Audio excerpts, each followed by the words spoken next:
Welcome back everyone. I am Naveen and this is the fourth lecture of our spirometry test series और PFT का हमारा ये pulmonary function test का ये हमारा फिफ्थ लेक्चर है।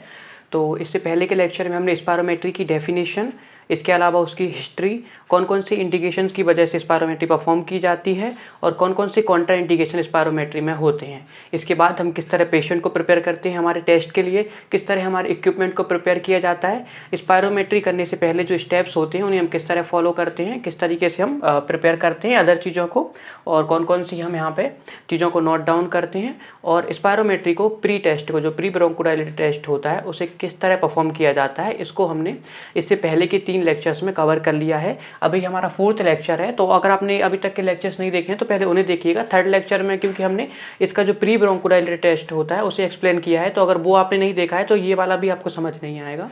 तो पहले आप प्री स्पायरोमेट्री टेस्ट को देखिएगा, प्री ब्रोंकोडायलेटर टेस्ट हम किस तरह परफॉर्म करते हैं उसे देखिएगा, उसके स्टेप्स को बेसिकली हमें यहाँ फॉलो करना होता है। तो अभी हम लेक्चर स्टार्ट करते हैं। तो इसमें हम देखने वाले हैं पोस्ट ब्रोंकोडायलेटर टेस्ट हम किस तरह परफॉर्म करते हैं। पहले हमने स्पायरोमेट्री कराई, कैसे कराई हमने स्पायरोमेट्री, विदाउट कोई ब्रोंकोडायलेटर दिए। फर्स्ट जो हम स्पायरोमेट्री परफॉर्म करते हैं, फर्स्ट जो हम स्पायरोमेट्री कराते हैं उसमें हम कोई ब्रोंकोडायलेटर हम पेशेंट को नहीं देते हैं। तो उस कंडीशन में हम जो स्पायरोमेट्री कराते हैं उसे बोला जाता है प्री स्पायरोमेट्री या प्री ब्रोंकोडायलेटर टेस्ट बोला जाता है उसे। और इसके बाद जब हम ब्रोंकोडायलेटर को इसके बाद हम क्या करते हैं, पेशेंट को एक ब्रोंकोडायलेटर देते हैं, उसे 15 से 20 मिनट तक रेस्ट करने के लिए बोलते हैं, और उसके बाद में हम फिर से स्पायरोमेट्री परफॉर्म करते हैं। तो उसे बोला जाता है पोस्ट ब्रोंकोडायलेटर टेस्ट या पोस्ट स्पायरोमेट्री। अब देखो, अब पोस्ट ब्रोंकोडायलेटर टेस्ट के स्टेप्स कौन कौन से होते हैं। तो सबसे पहले हम प्री करवा चुके हैं, प्री के बाद पेशेंट क्या हो चुका है, फ्री हो चुका है। हमने उसकी रीडिंग्स जो हमें 3 रीडिंग्स चाहिए थी जो हमारे लिए एक्यूरेट थी वो हमने ले ली है। उसके बाद में अब पेशेंट फ्री हो चुका है, तो अब हम इसके बाद में क्या करते हैं, गिव ब्रोंकोडायलेटर सावा टू पेशेंट। ठीक है, हम क्या करते हैं, पेशेंट को क्या करते हैं, एक ब्रोंकोडायलेटर देते हैं। कौन सा ब्रोंकोडायलेटर देंगे हम, सावा यहाँ पे बेसिकली हम इंसर्ट कर रहे हैं। सावा हम क्यों देते हैं, क्योंकि सावा का क्या होता है हमारा onset of action. Onset of action का मतलब क्या होता है, जब फार्माकोलॉजी हम पढ़ेंगे तो उसमें आपको समझ में आएगा कि किसी ड्रग का ऑनसेट ऑफ एक्शन क्या होता है। ऑनसेट ऑफ एक्शन बेसिकली होता है कि वो कितनी देर में काम करने लगेगा।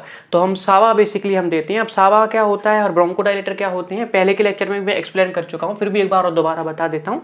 ब्रोंकोडायलेटर का क्या अर्थ है, देखो नाम से क्लियर है। ब्रोंको, ब्रोंको मतलब क्या, जो हमारा ब्रोंकियल पाथ है, और डायलेटर, डायलेटर मतलब डायलेट करने वाला। डायलेट करने का मतलब क्या, जो हमारा ब्रोंकियल पाथ है उसे ये डायलेट कर देगा, ओपन कर देगा, जिससे गैसियस एक्सचेंज आसानी से हो सके। क्या होता है, जो हमारे अस्थमा के पेशेंट होते हैं, रेस्पिरेटरी डिसऑर्डर्स के पेशेंट होते हैं, ऑब्स्ट्रक्टिव एयरवे डिसऑर्डर्स के पेशेंट होते हैं, उनमें हमारे पास में क्या होता है, देखो इस तरीके से मैं एक बना देता हूँ यहाँ पे। एक रेस्पिरेटरी ट्रैक्ट जो हमारा होता है वो क्या होता है, हमारा नैरो हो जाता है। ठीक है, क्या हो जाता है, जिसको क्या बोलते हैं हमारी मेडिकल लैंग्वेज में क्या बोलते हैं, कॉन्स्ट्रिक्ट हो जाता है। तो ये हमारा नॉर्मल पेशेंट था, नॉर्मल पर्सन था, और ये हमारा क्या है, कोई ऑब्स्ट्रक्टिव एयरवे डिसऑर्डर है या कोई भी अदर हमारा क्या है रेस्पिरेटरी डिसऑर्डर है। तो इसमें हमारा जो पाथ है वो कैसा हो गया, हमारा नैरो हो गया। अब पाथ नैरो होने से क्या हो जाएगा, जो गैसियस एक्सचेंज हो रहा था वो कम हो जाएगा। तो इसी गैसियस एक्सचेंज को नॉर्मल करने के लिए, उसे पहले जैसे नॉर्मल फॉर्म में लाने के लिए हम क्या देते हैं यहाँ पे, ब्रोंकोडायलेटर। अब ब्रोंकोडायलेटर क्या करते हैं, तो इसको दोबारा से क्या कर देते हैं, दोबारा से अपनी अगेन इसको सेम पोजिशन में ला देते हैं। इसका जो कॉन्स्ट्रिक्शन हुआ था उसे दूर करके इसे डायलेट कर देते हैं। डायलेट करने से क्या होगा, ये हमारा जो पाथ भी है ये कैसा हो जाएगा, दोबारा से हमारे पास में कैसा आ जाएगा, नॉर्मल हो जाएगा। नॉर्मल होने से क्या होगा, इसका एरिया बढ़ गया, एरिया बढ़ गया तो अब गैसियस एक्सचेंज आसानी से हो पाएगा। इसका मतलब क्या होगा कि पेशेंट को रिलीफ मिलेगा। जैसे वो बोल रहा था कि मुझे सांस लेने में दिक्कत हो रही है, तो अब क्या होगा, उसे रिलीफ मिल जाएगा यहाँ पे। और जो हमारे ब्रोंकोडायलेटर जो सावा होते हैं, सावा का ऑनसेट ऑफ एक्शन कितना होता है, लेस देन 5 मिनट, मतलब 5 मिनट से कम के ड्यूरेशन में काम कर देते हैं। आपने देखा होगा कहीं पर भी आपने अभी किसी भी, अगर आपके यहाँ पे कोई पेशेंट है अस्थमा का, या कहीं भी आपने किसी मूवीज़ वगैरह में शोज़ में देखा होगा कि वो क्या करते हैं, जैसे ही इनहेलर लेते हैं उनको तुरंत आराम मिलना शुरू हो जाता है। तो क्या करती हैं, ये जो सावा होती हैं ये 2 से 3 मिनट में अपना काम करना शुरू कर देते हैं। मतलब इनका क्विक ऑनसेट ऑफ एक्शन होता है, मतलब ये बहुत जल्दी से काम करते हैं, 5 मिनट से कम के ड्यूरेशन में काम करना शुरू कर देते हैं। तो हम क्या करेंगे, एक पेशेंट को सबसे पहले प्री करवाने के बाद में, प्री स्पायरोमेट्री करवाने के बाद, प्री ब्रोंकोडायलेटर टेस्ट करवाने के बाद में हम पेशेंट को एक ब्रोंकोडायलेटर देते हैं। कौन सा ब्रोंकोडायलेटर हम बेसिकली दे रहे हैं, यहाँ पे हम सावा इंसर्ट कर रहे हैं। सावा क्यों इंसर्ट किया जाता है, सावा क्यों दिया जाता है, क्योंकि क्विक ऑनसेट ऑफ एक्शन है, मतलब ये जल्दी काम करेगा तो हमारा टेस्ट भी क्या होगा, जल्दी कंप्लीट हो पाएगा। तो इसलिए हम क्या करते हैं, पेशेंट को एक ब्रोंकोडायलेटर देते हैं। और बेसिकली सावा यहाँ पर दिया जाता है सल्बुटामोल के फॉर्म में, बेसिकली ज़्यादातर देखने को मिलेगा आपको हॉस्पिटल्स में। तो हम यहाँ पे सावा देंगे पेशेंट को। अब ये सावा देने के बाद में हम क्या करते हैं, इंस्ट्रक्ट करते हैं पेशेंट को to rest for at least 50 to 20 minute.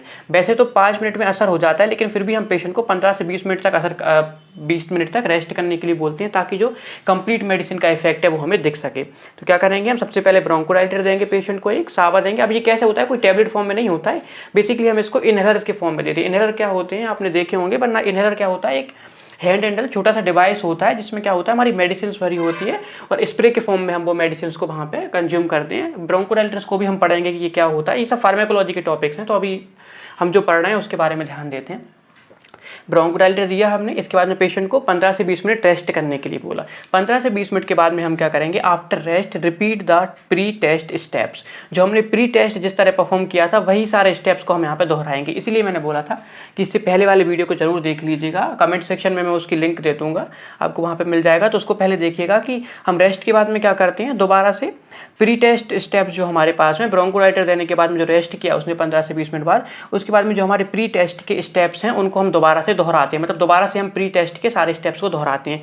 अब मैंने क्या यहाँ पे स्टेप्स को मेंशन कर दिया है यहाँ पे शॉर्टकट में, लेकिन क्या इतने अच्छे से यहाँ पे समझ नहीं आ पाएंगे, तो आप एक बार उस लेक्चर से देख के फिर इसको स्टार्ट करिएगा। तो सबसे पहले हम क्या करते हैं, उसको अगेन स्पायरोमेट्री के लिए उसको बैठने के लिए बोलेंगे, उसको नोज क्लिप लगा देंगे। नोज क्लिप लगाने के बाद में माउथ पीस को हम क्या करेंगे, होंठों के और दांतों के अराउंड क्या कर लेंगे, फिरमिली उसको हम अच्छे से वहाँ पे पैक कर लेंगे। और इसके बाद में क्या करेंगे, पेशेंट को बोलेंगे डीप इनहेलेशन के लिए, या आप चाहते हैं तो पहले इनहेलेशन करवा सकते हैं, उसके बाद माउथ पीस लगवाइएगा।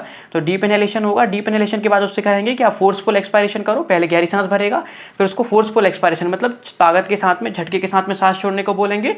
और लगातार कब तक, कंटिन्यूस उसको 6 सेकंड तक, या जब तक वो छोड़ सकता है सांस को तब तक उसे सांस छोड़ते रहना है। और जब वो अंदर से पूरा खाली हो जाएगा, या टाइडल वॉल्यूम तक माफ़ कीजिएगा, और जब वो अंदर से पूरा खाली हो जाएगा और रेसिडुअल वॉल्यूम तक वो पहुंच जाएगा, उस कंडीशन में उसको क्या बोलेंगे, हम अगेन डीप इनहेलेशन, दोबारा से उसे गहरी सांस भरने के लिए बोलेंगे। यही 3 स्टेप मेजर होते हैं। तो ये सब कंप्लीट होने के बाद में जो हमारे पास में बेस्ट मैन्योर होगा, जो हमारे पास में सबसे अच्छे से अच्छा रिजल्ट होगा, उसे हम सेव कर लेते हैं। तो ये हमारे पोस्ट ब्रोंकोडाइलेटर टेस्ट के स्टेप हैं। प्री में हमने क्या किया, प्री टेस्ट पर पहले परफॉर्म किया, प्री टेस्ट परफॉर्म करने के बाद में हमने उसको ब्रोंकोडाइलेटर दिया। ब्रोंकोडाइलेटर इसे बेसिकली ब्रोंकोडाइलेटर चैलेंज भी बोला जाता है। ब्रोंकोडाइलेटर टेस्ट में क्या करा हमने, ब्रोंकोडाइलेटर दिया उसको, कोई भी शॉर्ट एक्टिंग बीटा 2 एगोनिस्ट दिया। सावा का फुल फॉर्म क्या है, शॉर्ट एक्टिंग बीटा 2 एगोनिस्ट। कहाँ काम करता है ये, बीटा 2 रिसेप्टर्स पर। और एगोनिस्ट का मतलब होता है उसके फंक्शन को एम्पलीफाई करना, मतलब जो क्या करना, काम को बढ़ाना, एगोनिस्ट। और एंटागोनिस्ट मतलब क्या होता है, उल्टा फंक्शन देना किसी भी चीज़ का। ये फार्माकोलॉजी में हम पढ़ लेंगे जब भी सावा वाला टॉपिक आएगा। तो ये हमारा ब्रोंकोडाइलेटर दिया हमने पहले, ब्रोंकोडाइलेटर देने के बाद में 15 से 20 मिनट रेस्ट करवाया। उसके बाद में हमने जो प्री टेस्ट थे उसके सारे स्टेप्स को दोहराया और अपना बेस्ट रिजल्ट था उसको यहाँ पे सेव कर लिया।